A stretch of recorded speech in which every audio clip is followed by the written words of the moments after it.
Primeira carta de Paulo a Timóteo, capítulo 1. Eu, Paulo, sou apóstolo em missão especial por Cristo, nossa viva esperança. Sob o comando de Deus, nosso Salvador, escrevo a você, Timóteo, meu filho na fé. Desejo tudo de bom para você da parte do nosso Deus e de Cristo. A caminho da província da Macedônia, aconselhei você a permanecer em Éfeso. Pois bem, não mudei de ideia. Fique firme no comando, de modo que o ensino continue a ser ministrado. Ao que parece, alguns que ensinam aí estão introduzindo lendas e relatos genealógicos fantasiosos inúteis, em vez de conduzir o povo ao equilíbrio e aprofundá-los na fé e na obediência. A essência de tudo que enfatizamos é simplesmente o amor. Amor não contaminado por interesse próprio e fé corrompida, ou seja, uma vida aberta para Deus. Os que se distanciam da essência logo se perdem num labirinto de futilidades. Eles se apresentam como especialistas em assuntos religiosos, mas a despeito de toda a eloquência, não sabem o que estão falando. É verdade que a orientação moral e o conselho são necessários, mas vale lembrar: como dizer e a quem dizer são tão importantes quanto o que dizer. É óbvio que o código da lei não é dirigido a pessoas responsáveis, mas aos irresponsáveis que desafiam a autoridade e não pensam no que é certo a respeito de Deus, da vida, do sexo, da verdade e assim por diante. Eles desdenham da mensagem que o grande Deus me incumbiu de transmitir. Sou grato a Jesus Cristo, que me julgou capaz de cumprir esta tarefa, mesmo que eu não merecesse confiança. Você sabe, Ele me confiou este ministério. As únicas credenciais que eu trouxe foram agressão, intolerância e arrogância. Mas fui tratado com misericórdia, porque não sabia o que estava fazendo. Não sabia contra quem lutava. A graça, misturada com a fé e o amor, foi derramada sobre mim e dentro de mim. E tudo por causa de Jesus. Aqui está uma palavra que você pode levar no coração e confiar nela. Jesus Cristo veio ao mundo para salvar os pecadores. Eu sou a prova, o pecador público número 1, de alguém que jamais conseguiria nada, a não ser por pura misericórdia. E agora Ele me apresenta como prova de sua paciência sem fim aos que confiam nele para sempre. Profunda honra e esplendorosa glória ao Rei de todos os tempos, Deus único, imortal, invisível, sempre e sempre. Amém. Estou passando essa tarefa a você, meu filho Timóteo. A palavra profética dirigida a você nos preparou para isso. Todas aquelas orações serão atendidas para que você faça um bom trabalho e seja destemido em sua luta e apegado à fé. Afinal, estamos numa guerra. Alguns, você sabe, por relaxar na firmeza e por pensar que qualquer coisa é válida, fizeram da vida de fé uma bagunça. Himeneu e Alexandre estão entre eles. Eu os entreguei a Satanás para que aprendam a não blasfemar. 1 Timóteo, capítulo 2. A primeira coisa que quero que você faça é orar. Ore como souber por todos os que você conhece. Ore especialmente pelos líderes e seus governos, para que governem bem, de modo que estejamos tranquilos quanto à nossa vida simples, em contemplação humilde. É assim que o Deus Salvador quer que vivamos. Ele quer que não somente nós, mas todos sejam salvos e conheçam a verdade que nós aprendemos: que existe um Deus, apenas um, e um sacerdote mediador entre Deus e nós, Jesus, que se ofereceu em resgate por todos os prisioneiros do pecado para libertá-los. Pouco a pouco as notícias vão se espalhando, e esta tem sido minha única tarefa: levar essas notícias aos que nunca ouviram nada a respeito de Deus e explicar como a mensagem opera, pela fé simples e pela verdade singela. Considerando que a oração está na base de tudo isso, o que mais quero é que os homens orem, em vez de ficar brigando como inimigos, e levantem mãos santas para Deus. Quero também que as mulheres tenham sua participação, portando-se com humildade na presença de Deus, sem obsessão por ficar se enfeitando na frente do espelho ou correndo atrás da última moda, mas fazendo um belo trabalho para Deus, tornando-se belas dessa maneira.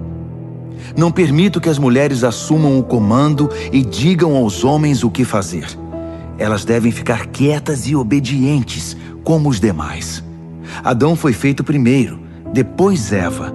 A mulher foi enganada primeiro. Foi a pioneira no pecado. E Adão imediatamente depois. Mas o ato de dar à luz trouxe salvação, invertendo a situação de Eva.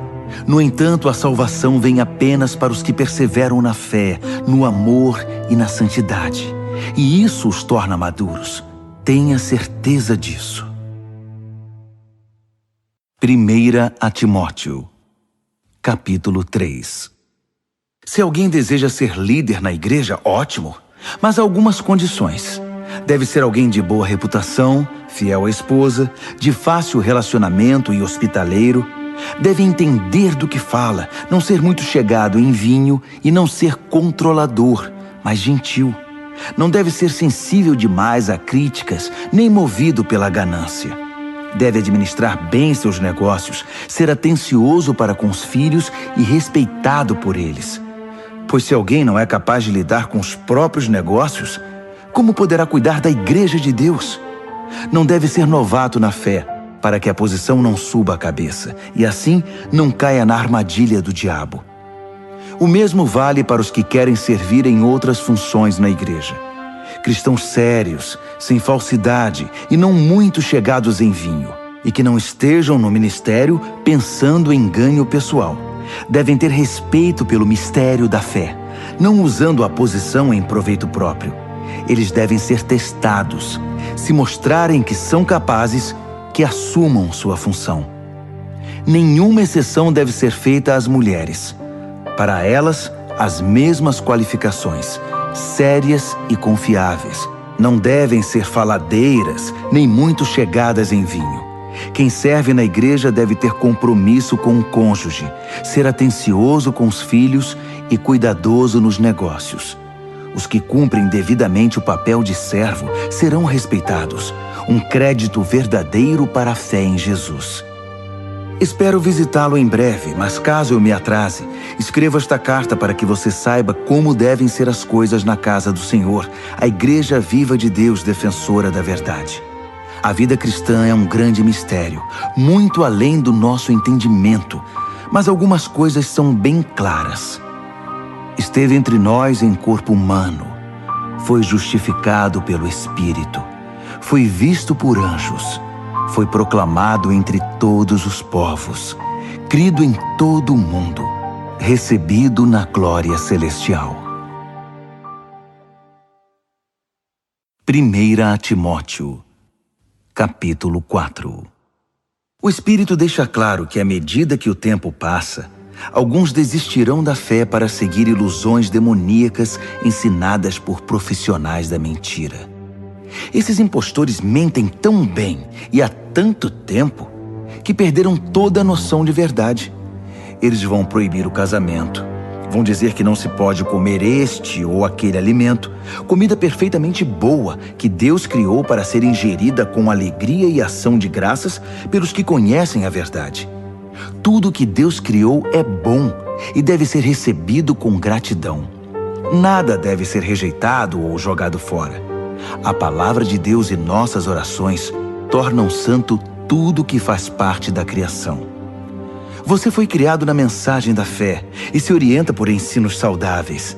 Agora passe adiante este conselho aos seguidores de Jesus e você será um bom servo dele. Afaste-se de histórias tolas que se disfarçam de religião. Exercite-se diariamente em Deus. Por favor, nada de flacidez espiritual. Exercitar-se numa academia é útil, mas a vida disciplinada em Deus é mais proveitosa e deixa você em forma hoje e para sempre. Pode acreditar. Guarde isso no coração. É por isso que nos lançamos de corpo e alma nesta aventura. Confiamos no Deus vivo, Salvador de todos os homens e mulheres, especialmente dos que creem. Transmita estas palavras, ensine todas essas coisas e não permita que ninguém o despreze pelo fato de você ser jovem. Ensine os cristãos com a vida, pela palavra, pelo procedimento, pelo amor, pela fé, pela integridade. Continue lendo as Escrituras, aconselhando, ensinando. Quanto ao dom especial do ministério concedido quando os líderes da igreja impuseram as mãos sobre você, mantenha-o puro e ativo. Cultive estas coisas. Mergulhe nelas. Todos perceberão quanto você amadureceu.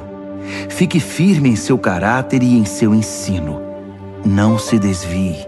Apenas fique firme. Você e seus ouvintes vão experimentar a salvação. 1 Timóteo, capítulo 5. Não seja grosseiro nem impaciente com o ancião. Trate-o como se fosse seu pai e os jovens como se fossem seus irmãos. Respeite as mulheres idosas como respeitaria sua mãe e as jovens como se fossem suas irmãs.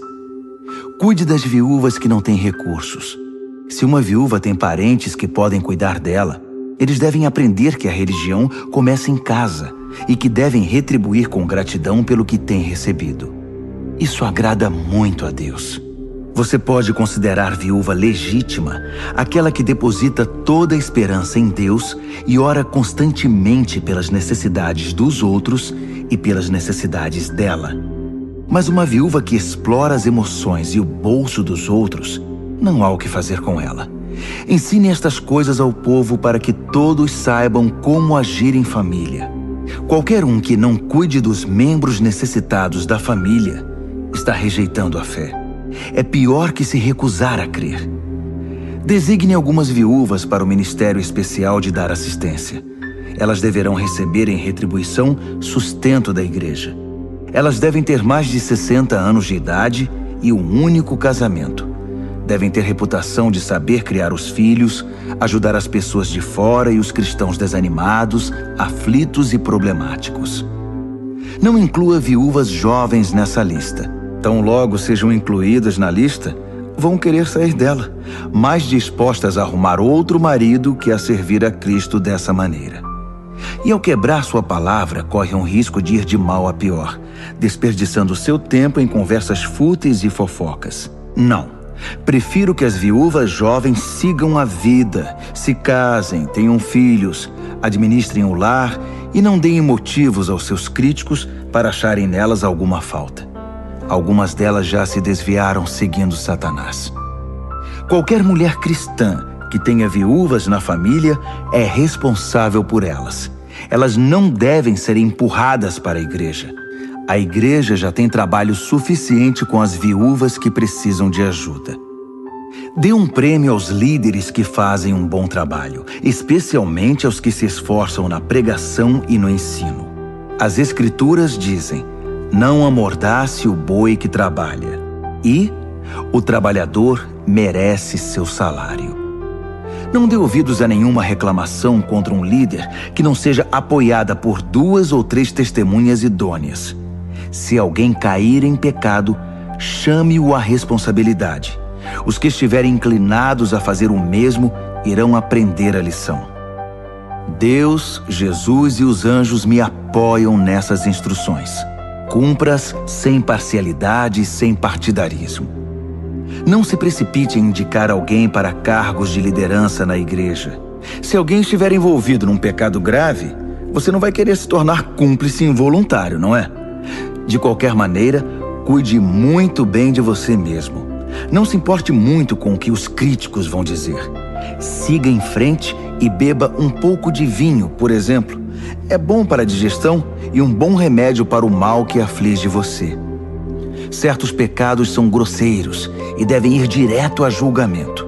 Os pecados de alguns só se manifestam muito tempo depois. O mesmo acontece com as boas obras.